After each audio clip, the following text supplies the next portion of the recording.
The title was clickbait, you absolute buffoon. Truth is, I hate videos of this type. Now, with me being a critic, you must be wondering, but Z, how can you hate videos that criticize others? Well, let's get into that, shall we? First of all, let's mark down what videos I'm talking about. If you frequent art channels, or maybe even rant channels, you might have seen videos with titles such as How to Make a Good OC, or How to Design Good OCs, yada yada yada. Not all videos along these lines are bad, and I'm not claiming they are. Some are legit and have good advice, especially on background stories.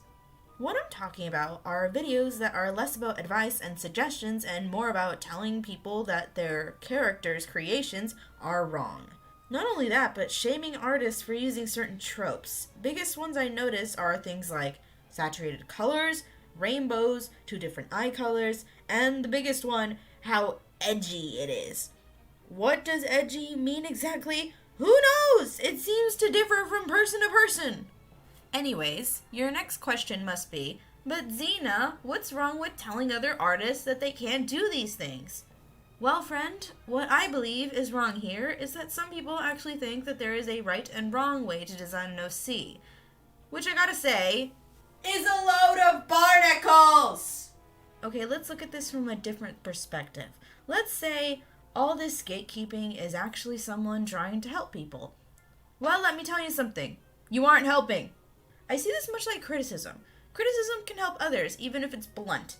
What doesn't help is insulting the artist and using "it's criticism" as an excuse. Telling artists that their design choices is bad is not helping.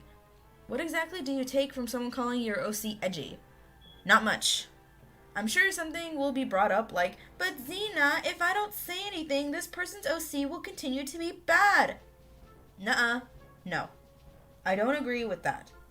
That makes sense when it comes to art styles. They develop with criticism and influence. But OCs... Okay. Let me tell you a short story about OC development. See, back in probably middle school, I made an OC called Venom. Me being the edgy child I was, and honestly still am, I made her pretty much everything in the edgy textbook. She was a demon, a cannibal, a killer, a sadist, bipolar, yep, pretty much everything. I also tried to remember her the best I can and sketched her out. Yes, the markings on her face, the claws. I love how much edge this has. Anyways, something I didn't think would happen is how long she stuck around for. Over the years, a lot of her changed, becoming a bit more of a balanced character. Eventually her whole design changed, and she became an OC called Sadie. It didn't stop there though. The more I grew, the more she continued to develop.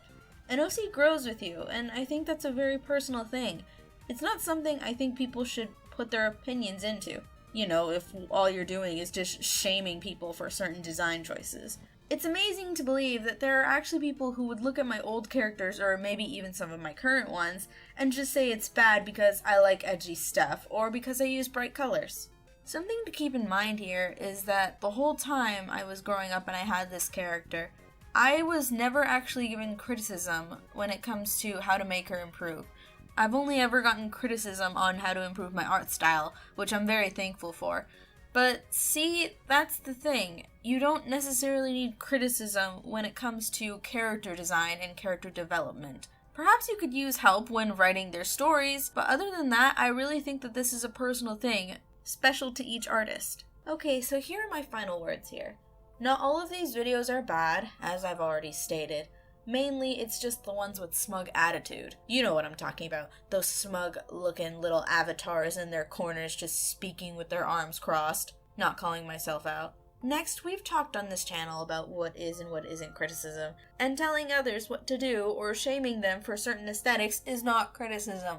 I don't know how badly I need to put this into your minds, but just saying your opinion, guising it under criticism, is not okay. There's a pretty big difference between the two. Lastly, I guess just a message to those of you who actually do these sort of things, you know, make videos of how to make your OC, and some of your first pieces of advice are don't do things like use bright colors or don't over-accessorize. I just gotta ask, why? And secondly, stop, please. Character creation is not something that should be gatekeeped, even though I'm still very sure that is not the right word I should be using. but you know what I mean. If someone online wants to have a character with lovely rainbow hair and you're out here telling them that they can't, why? There are plenty of characters in animation and in movies that have rainbow hair and they do just fine. They don't need someone like you walking around telling them that they can't use it because you don't like it. Just leave the artist be. Either they'll grow out of it or the character will develop with them. It's not a big deal. But anyways, I guess that'll be all from me today. I sat before you to tell you all the truth on character design and character creation because I'm honestly very tired of seeing these kinds of videos. And the fact that we have people in the current year that call other characters or OCs Mary Sues based on nothing but possibly their rainbow hair. Seriously guys, it's not 2012 anymore. Can we just end this? But yep, there's the truth. Or as some young people like to say, here's the motherfucking tea. I promise I'll never do that again. Anyways, let's get into the fan art before I embarrass myself any further.